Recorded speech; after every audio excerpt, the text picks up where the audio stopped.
Sergeant Elias Vance had served aboard the Coalition dreadnought Resolute for 6 years, and in all that time, no one had ever heard him raise his voice.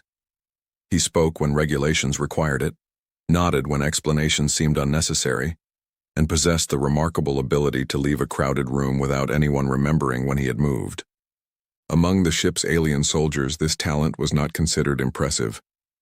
Most of them came from warrior cultures where entering a room quietly suggested either weakness or an unfinished assassination.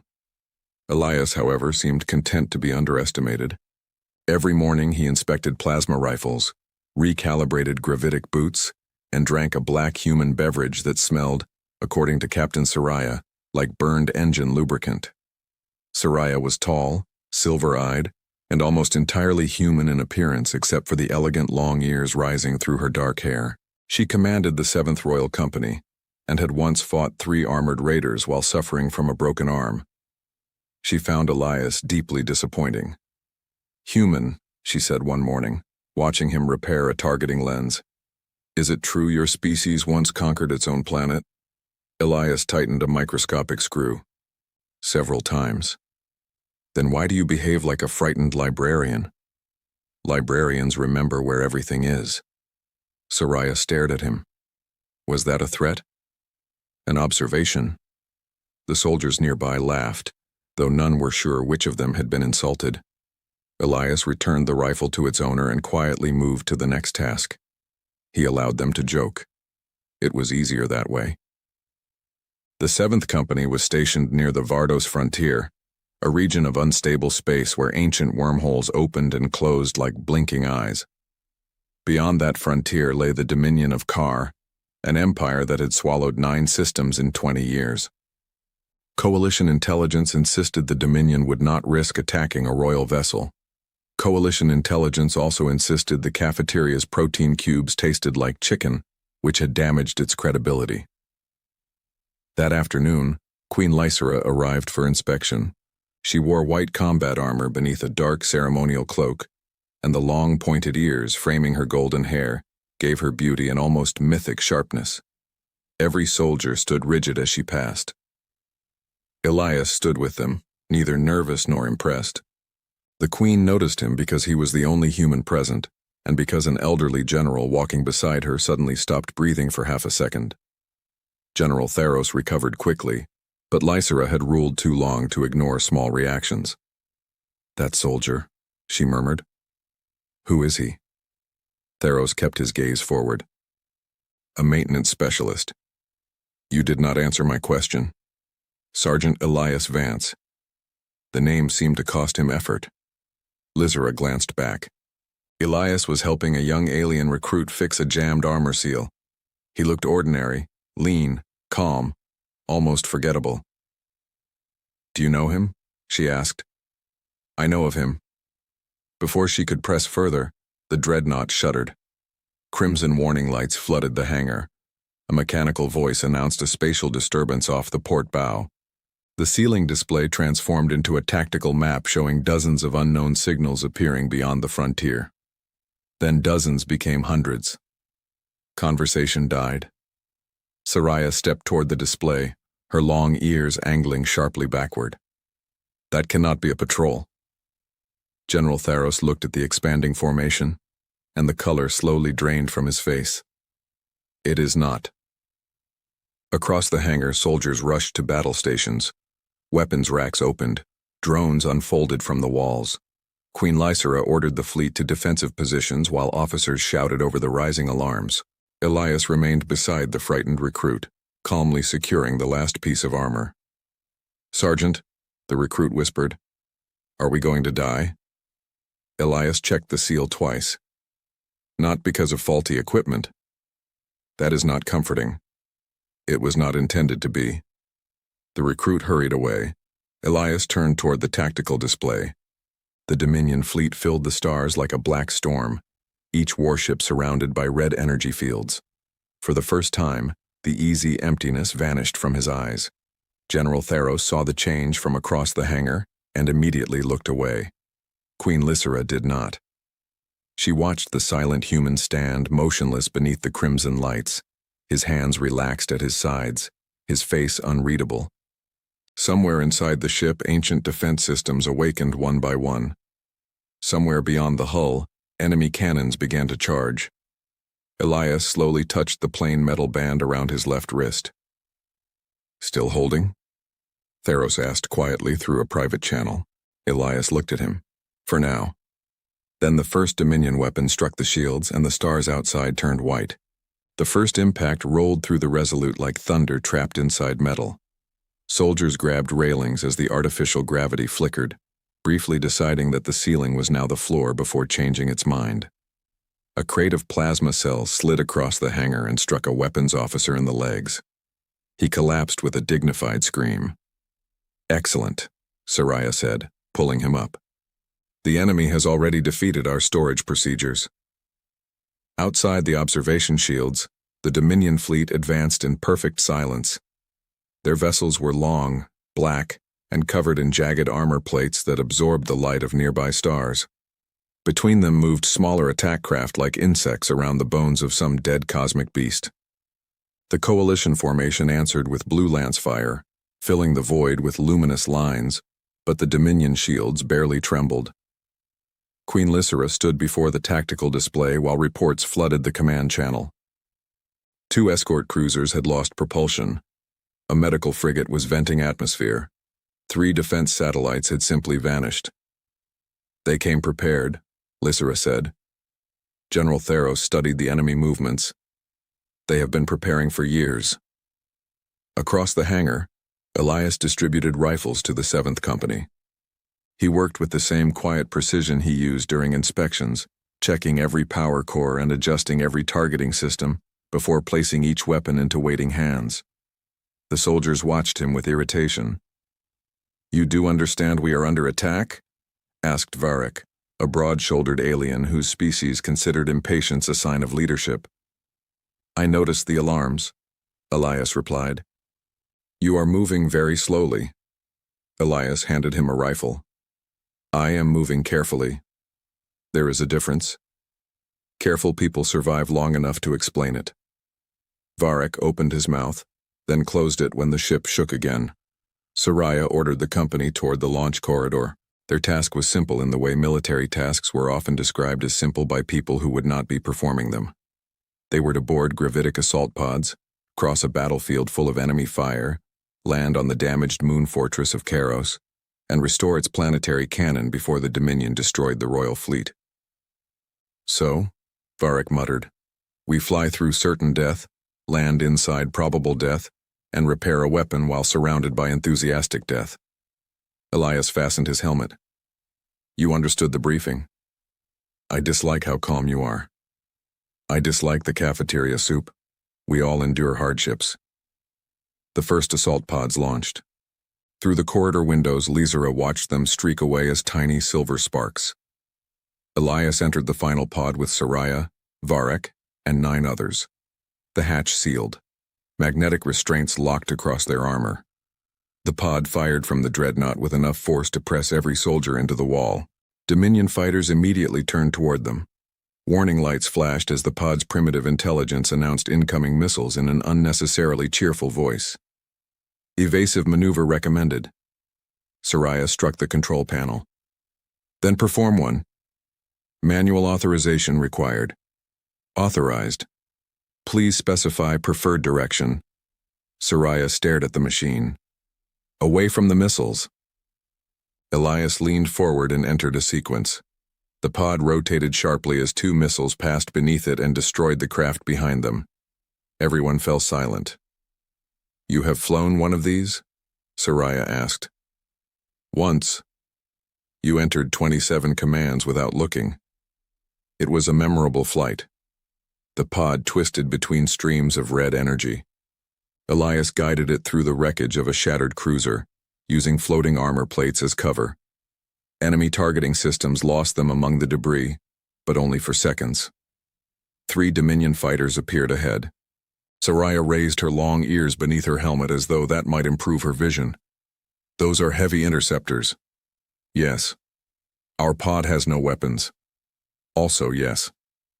Do humans possess a comforting phrase for situations like this?" Elias Elias adjusted their trajectory toward a spinning engine core, usually something involving prayer. The pods skimmed past the unstable core. The interceptors followed. Elias waited until their formation tightened, then triggered the pod's emergency beacon at maximum output. The core reacted to the signal and erupted in a sphere of white plasma. 2 fighters vanished. The third tumbled away without a wing. Varric stared at Elias. That was not in the manual. It will be in the next edition.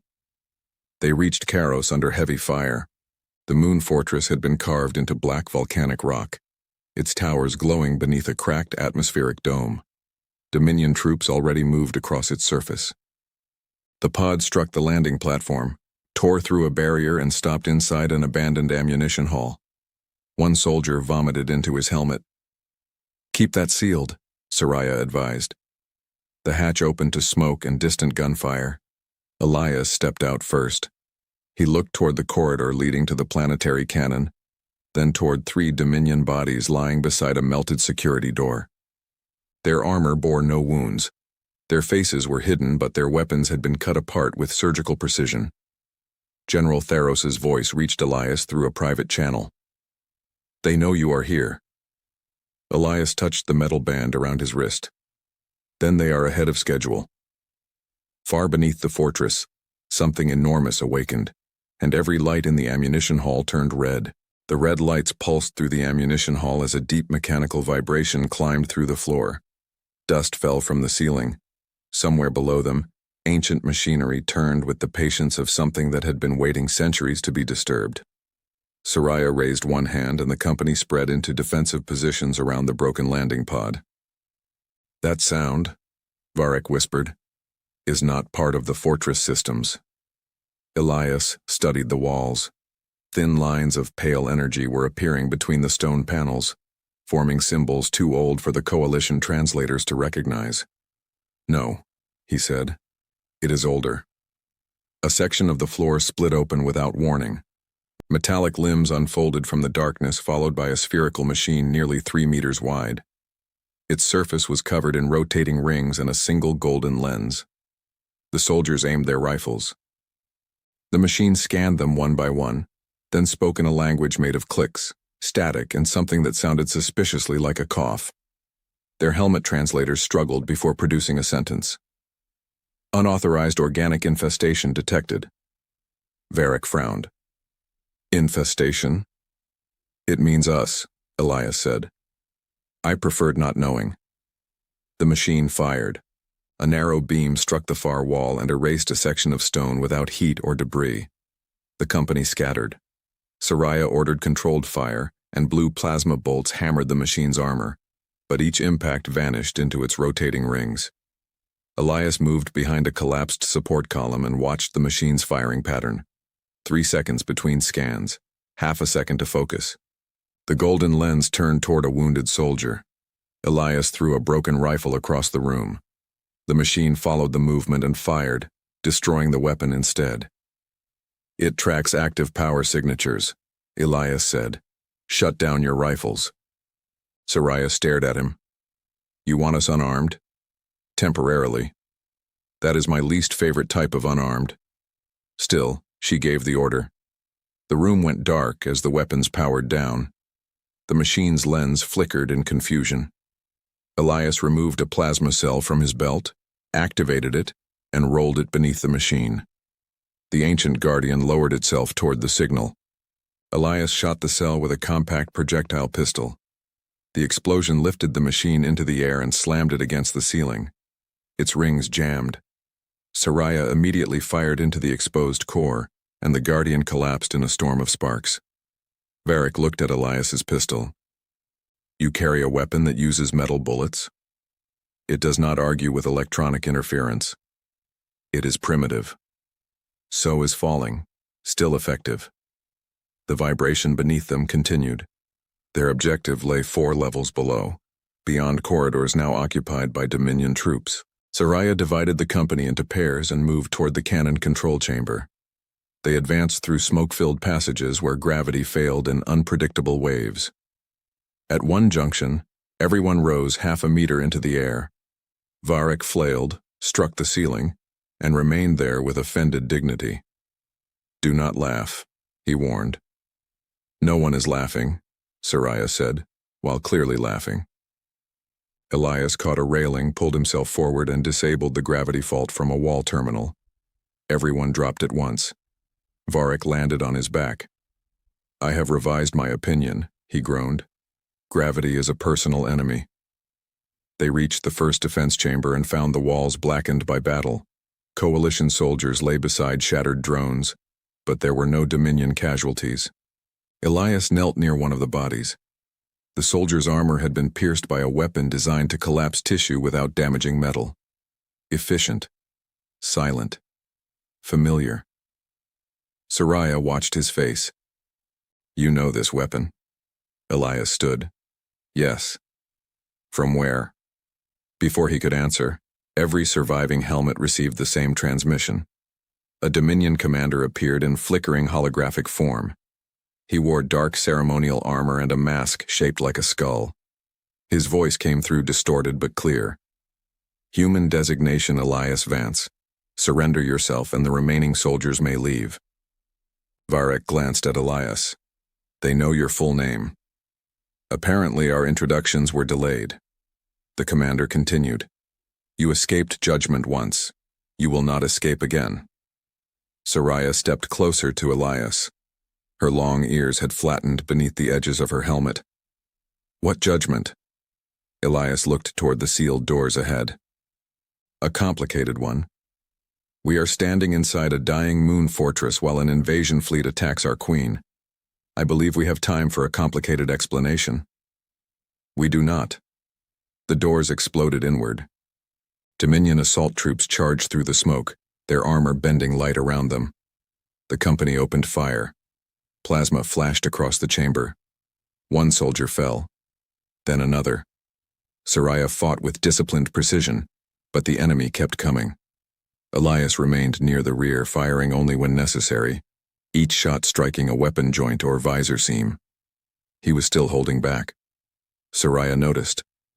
So did the Dominion commander, watching through the soldiers' linked optics.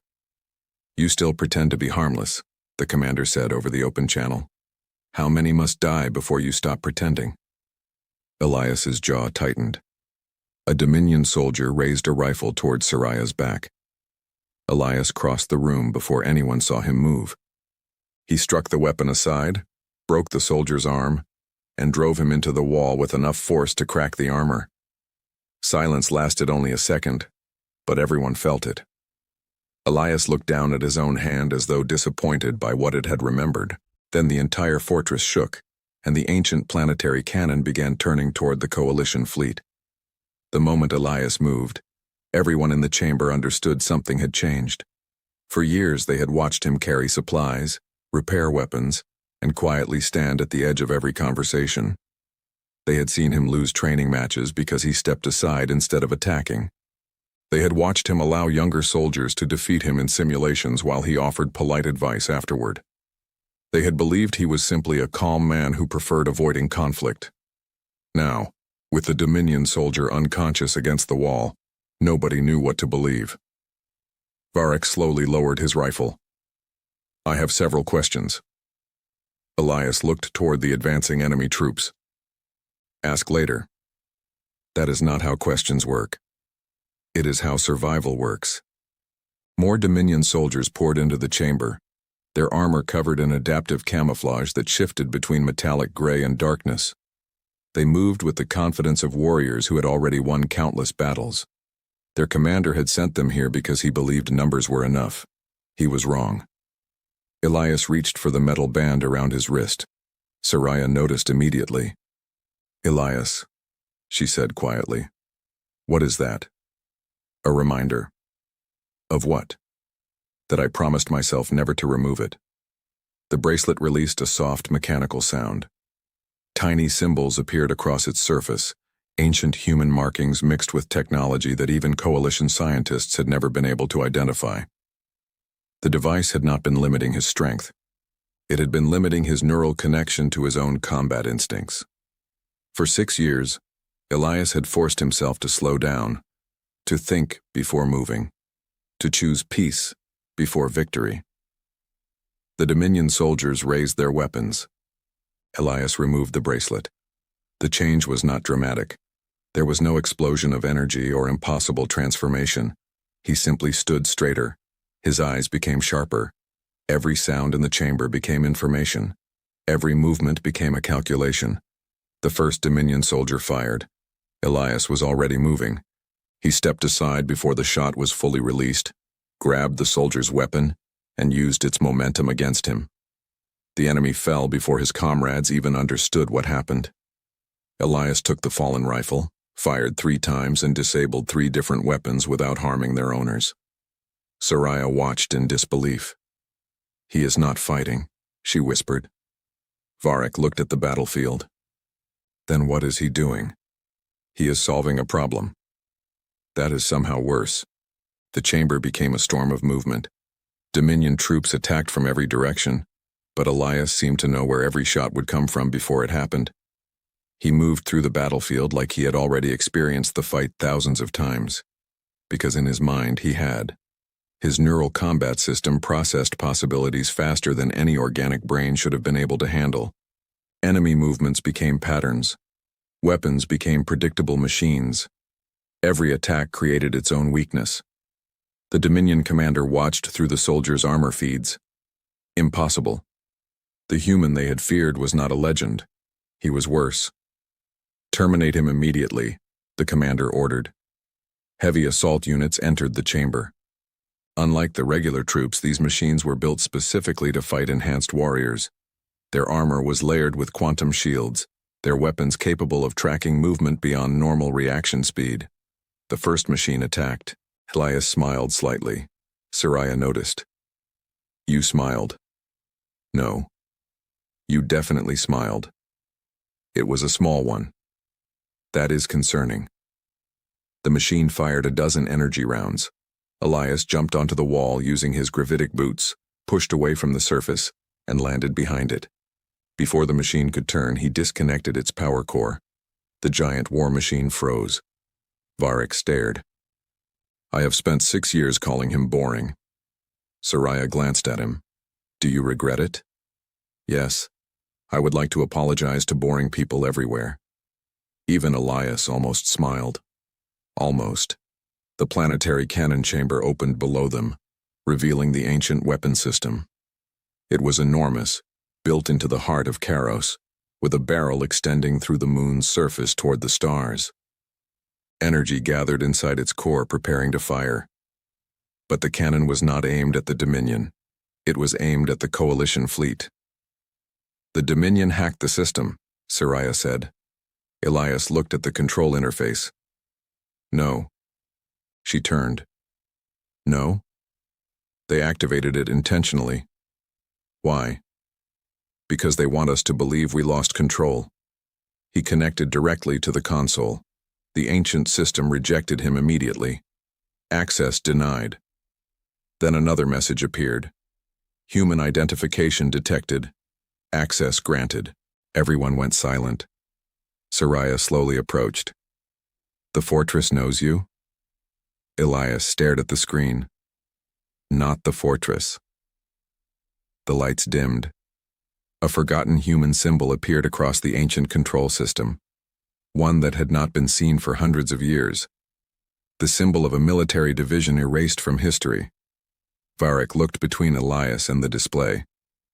"I am beginning to think you were not actually a maintenance specialist." Elias continued working. "I repaired things." "That is not an answer." "It is technically accurate." Seraya stepped closer, her golden eyes fixed on him. "Who are you?" Before Elias could respond, the Dominion commander appeared again through the holographic system. This time he was no longer confident. "You have made a mistake, human." Elias looked up.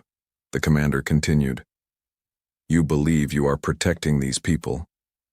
The hologram flickered. "But they do not know what you are." The entire fortress shook. The cannon reached full charge. And for the first time since the invasion began, the Dominion fleet began retreating. Not because of the cannon, because they saw Elias Vance standing beside it. The Dominion fleet did not retreat because they had lost the battle. They retreated because their commanders had received information that changed the entire calculation of war. Across their communication networks, a single name appeared again and again: Elias Vance. The same name that had been hidden in forgotten military archives. The same name connected to battles that officially never happened. The same name that caused experienced commanders to abandon entire operations before the first shot was fired. Inside the planetary cannon chamber, however, Elias looked exactly the same as he always had. Quiet. Calm. Slightly annoyed. Seraya watched him disconnect from the ancient control system. "You understand that the entire enemy fleet just fled because of you?" Elias looked at the damaged console. "They probably had another reason." Varric stared at him. "Another reason? They saw you destroy their elite machines with your hands. I used their weaknesses. You removed a weapon from a 6-meter combat unit by hitting it. It had a weak connection point. That is called hitting something very hard." Elias considered the statement. "Technically, yes." Varric looked at Seraya. "I cannot decide if he is humble or if he genuinely does not understand how terrifying he is." "Both are possible," she replied. The ancient cannon continued gathering energy despite the Dominion retreat. The weapon was too powerful to remain active. If the system failed, the energy buildup would tear the moon apart from the inside. Elias moved toward the control core. Seraya followed. "Can you stop it?" "Yes." "How long?" 3 minutes. She looked at the unstable energy readings. "We have 2. Elias paused. "Then I will need to work faster." Varric raised a finger. "Is that your version of panic?" "Yes." "I cannot tell the difference." "Good." The soldier looked genuinely disturbed. Across the galaxy, Coalition forces watched the battle through long-range sensors. They saw the Dominion fleet withdrawing, the ancient cannon shutting down, and one small team standing at the center of the impossible victory. Queen Lysera remained on the bridge of the Resolute, staring at the image of Elias transmitted from Kairos. General Theros stood beside her. "You knew." The old general remained silent. "General, I suspected. You placed a weapon beside my soldiers without telling me what it was." Theros lowered his head. He was never supposed to become a weapon again. Lysera looked back at Elias. "He was not a weapon." She studied the screen. "He was a soldier." The general said nothing, because he knew she was right. On Kairos, the final energy lock refused to release. Elias placed his hand against the console. The system scanned him. Human identification confirmed. Ancient command authority detected. A hidden message appeared. "Welcome back, Commander," Seraya noticed. "Commander?" Elias closed the message immediately. Varric pointed. "We all saw that." "No, you did not." "We absolutely did. That is unfortunate." Seraya stepped in front of him. "You have spent years hiding from everyone." "Yes." "Why?" Elias looked toward the massive cannon chamber. "Because the last time people saw what I could do, they stopped seeing me as a person." For a moment, nobody spoke. Even Varric became quiet. Then a small repair drone rolled past them, bumped into Elias's boot, and announced, "Critical damage detected." Everyone looked down. The drone scanned him. "Warning, organic unit appears extremely boring." Varric blinked. "Did that machine just insult you?" "Yes. I like it." The tension broke for a brief moment. Even Seraya allowed herself a small laugh, but the moment ended quickly. The Dominion had not truly retreated. They had only changed tactics. A new transmission appeared on every coalition channel. The face of the Dominion Supreme Commander filled the screen. Unlike the others, he did not look angry. He looked afraid. Elias Vance. The entire bridge of the Resolute became silent. "You think this battle revealed your existence?" The commander leaned closer. "It only revealed that you survived." Elias looked at the transmission. The Supreme Commander continued. The galaxy forgot what happened during the Orion collapse. They forgot the worlds that fell silent. They forgot the soldiers who disappeared. His voice lowered. But we remembered. Images appeared behind him. Ancient human ships, destroyed planets, battlefields covered in impossible weapons. And in every recording, one figure appeared. A younger Elias Vance. Lysera watched the images with growing disbelief. The quiet soldier she had seen repairing rifles was standing in the center of forgotten wars. The Dominion commander spoke one final sentence. "You are never hiding your strength from your enemies, Elias." The transmission flickered. "You were hiding your enemies from yourself." The screen went dark. No one moved. Finally, Varric whispered, "I would like to officially withdraw every joke I made about you." Elias looked at him. "All of them?" "Yes." A pause. "Except the cafeteria soup comment." Elias nodded. That one was accurate. For the first time since the battle began, Seraya smiled. But deep inside the Resolute, the warning systems activated again. A new enemy signal had appeared. Not from the Dominion, from somewhere beyond known space. And this time, even the Dominion was afraid. The signal from beyond known space did not behave like any transmission the Coalition had ever encountered. It did not travel through communication relays, quantum channels, or artificial wormholes. It simply appeared across every screen in the galaxy at the exact same moment. No warning, no message, only coordinates. And those coordinates pointed toward the center of the old Orion collapse. The same battlefield where Elias Vance had disappeared 15 years earlier. The bridge of the Resolute remained silent as the coordinates hovered above the tactical display. Even the ship's artificial intelligence seemed uncertain. Usually it responded to every situation with endless confidence, often giving advice nobody requested. "Probability of survival has decreased," the AI announced. Captain Seraya looked upward. "Can you provide a more encouraging statement?" "Probability of survival was already low." "That is not encouragement." "It is accurate." Varric sighed. "Why do all advanced machines sound like disappointed teachers?" The AI responded immediately. "Because organic decision-making is frequently disappointing."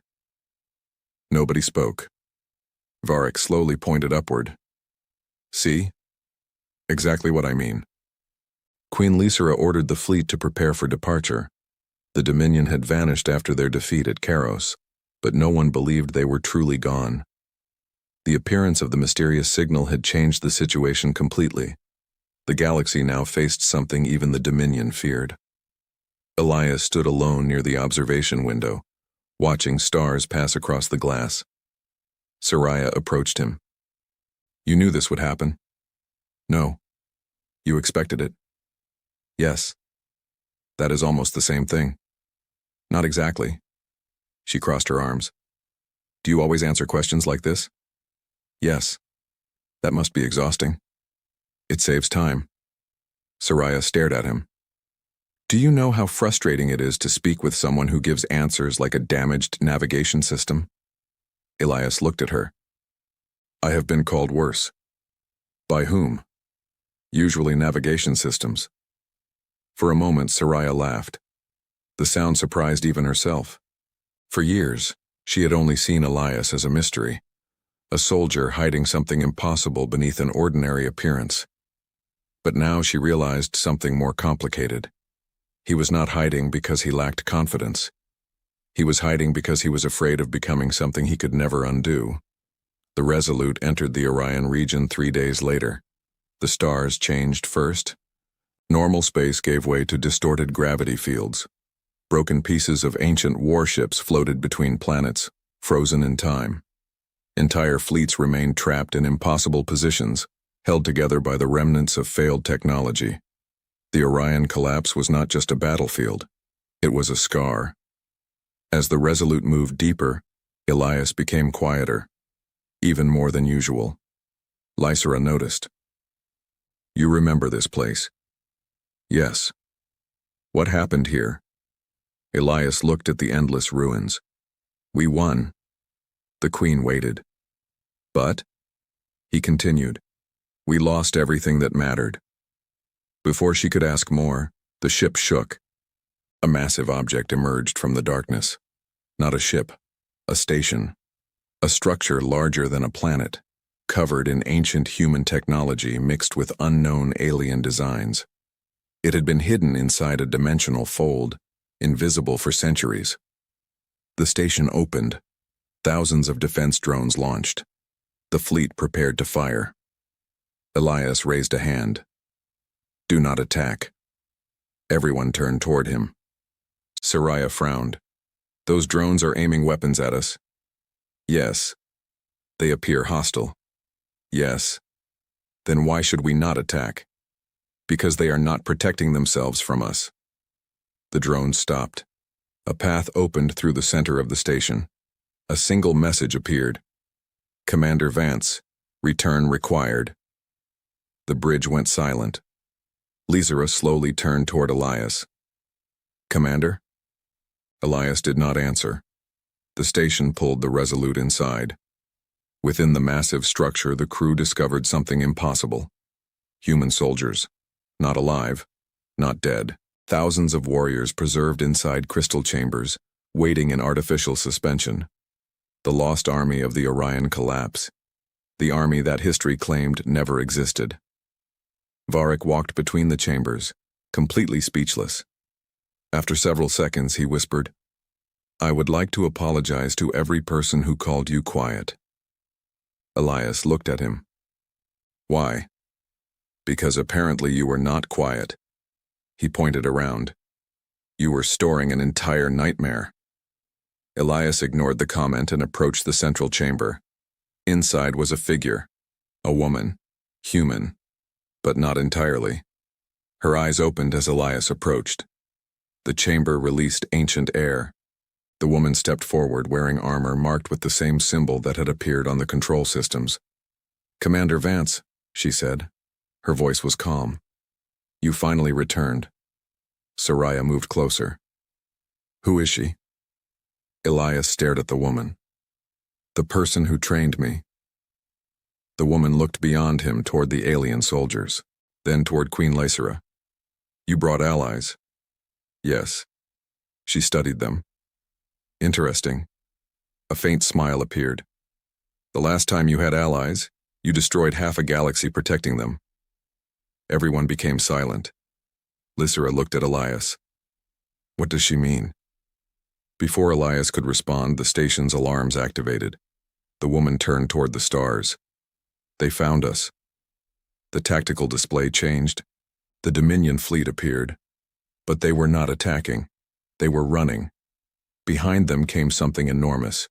Something even the Dominion feared. The woman looked at Elias. Your war was never finished. The lights dimmed. And now the galaxy will learn why we disappeared. The thing that emerged behind the fleeing Dominion fleet was not a ship. It was something older, larger, and far more terrifying. A structure made from thousands of connected machines drifted through space like a moving planet, its surface covered in weapons that had not been seen for centuries. It was not built to conquer worlds. It was built to erase them. Every sensor aboard the Resolute failed within seconds of detecting it. The artificial intelligence attempted to calculate its size, paused for several moments, and then simply said, I have decided not to continue. Captain Seraya looked toward the ceiling. You gave up? Yes. That is the first honest thing you have said. I have always been honest. You once described an enemy fleet as slightly inconvenient. They were still technically inconvenient. Varric looked between them. I miss when my biggest problem was not understanding human humor. The ancient human warrior beside Elias watched the approaching machine with a serious expression. Her name was Commander Aria Solon, the last surviving officer of the Orion Division.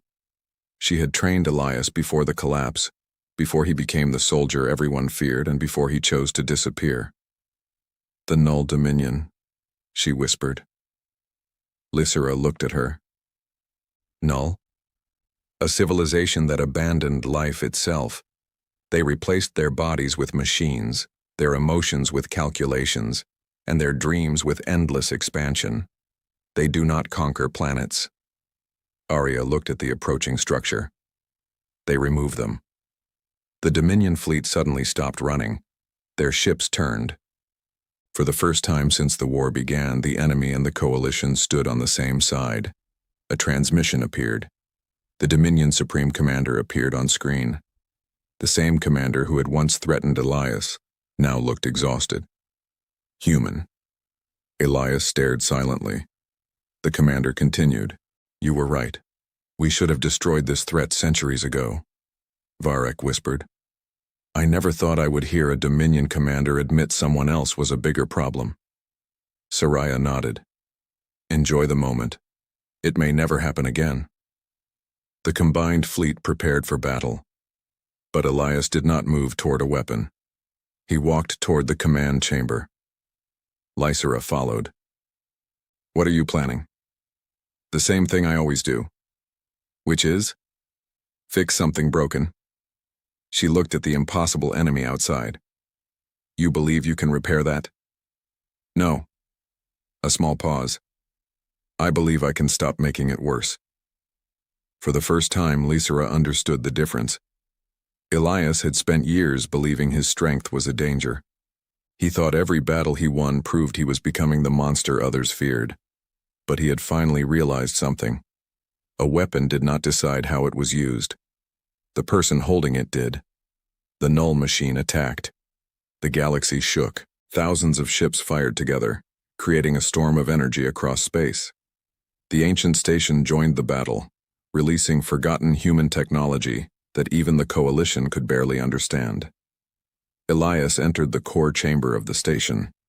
Inside waited the original command system of the Orion Division. A final decision. The system recognized him. Commander Vance. Do you authorize total combat release? Elias stared at the words. Years ago, he would have answered yes. He would have become exactly what everyone feared. Instead, he placed his hand on the console. No. The system paused. Alternative command? Elias looked at the battlefield, at the soldiers fighting beside him, at the queen who had believed in him before understanding him, at the friends who laughed with him instead of fearing him. Protect. The system processed the order. New objective accepted. The ancient station changed. The weapons did not increase. They transformed. The technology once designed to destroy planets began creating shields, repairing ships and stabilizing collapsing stars. The null machine continued advancing, but now it faced something it had never calculated. A force that refused to become like it. Elias entered the enemy core through a dimensional bridge created by the station. Inside, he found the central intelligence controlling the entire machine. A voice filled the chamber. You are a weapon. Elias looked around at the endless machines. No. You have destroyed worlds. Yes. You have caused fear across the galaxy. Yes. The intelligence paused. Then you are the same as us. Elias looked at his reflection on the metal surface. No. A quiet moment passed. Because I learned to stop. The intelligence could not understand. Its entire existence was based on endless calculation, endless survival, endless expansion. It had never considered restraint a strength. Elias connected the station system to the enemy core, not to destroy it, to show it. Memories flooded the machine. Every soldier he saved, every battle he avoided, every moment he chose mercy when destruction would have been easier. The null intelligence struggled. Error. Unexpected variable. What variable? Elias asked. The answer came slowly. Choice. The machine stopped. Across the galaxy, the null fleet powered down. The war ended. Months later, the coalition celebrated the victory with ceremonies that Elias tried very hard to avoid. Unfortunately, avoiding attention was much harder when an entire galaxy knew your name. Queen Lysera found him repairing a damaged training drone in a quiet corner of the Resolute. You saved the galaxy. Elias tightened a small screw. Many people helped. You stopped an ancient machine that had destroyed civilizations. Yes? You defeated the Dominion. They made poor decisions. You changed the course of history. He looked at the drone. It still has a broken sensor. Lysera smiled. You really are impossible. I have been told. Varek walked into the room holding 2 drinks. I brought something important. Elias looked at the cup. What is it? Not cafeteria soup. Elias accepted it. That is important. Everyone laughed. The same soldier who once hid from attention now sat among people who knew the truth and still saw him as a person. Not a weapon, not a monster, a soldier. Years later, stories would spread throughout the galaxy about Elias Vance, the human who terrified enemies and saved worlds. But those who truly knew him remembered something simpler. He was the quiet soldier who always repaired broken things, including himself.